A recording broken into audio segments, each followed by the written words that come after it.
It's day 4 of me writing my own comic book. I missed a couple of days, but I severely underestimated just how busy and insane it was going to be at the convention.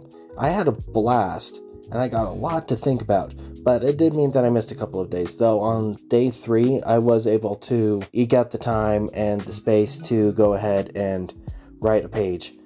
This page was hard, and it was kind of rough, and I kind of expected that I was going to get that at some point during the writing process. Writing in my mind has always been a process of getting it down on some kind of surface first and then fixing it later. That's kind of the attitude I have to take with this, especially with this page. Just like the dialogue wasn't hitting for me, and the situations were only sort of doing it for me. I don't know, sometimes you just have a rough day, but you can always sand it out later.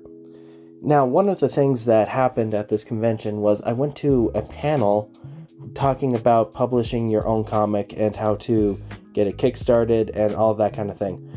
And they brought up something really important. Like the independent comic book writers brought up something really important there, that they were kind of half joking. They said you can either have it be a floppy, single issue comic book that's printed on paper and you sell it as a comic book, or you can have people read it and care about it and put it on like Webtoon or something.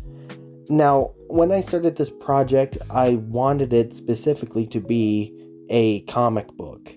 Like you hold it in your hands, it's made out of the same kind of paper comic book. I still want to make it that way, but I do want people to actually see it and care about it. That's kind of got me thinking, like, how do I release this thing when it's done? My sister suggested that I release it on Webtoon and then later offer a paper option for it after it gets some eyeballs and people see it and whatever else. And that makes a lot of sense.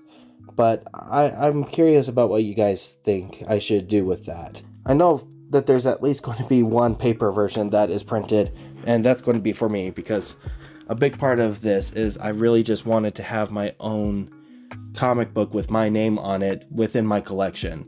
I know, it's kind of a weird motivation, weird inspiration to get going with this, but I mean, a weird inspiration is not a bad one necessarily.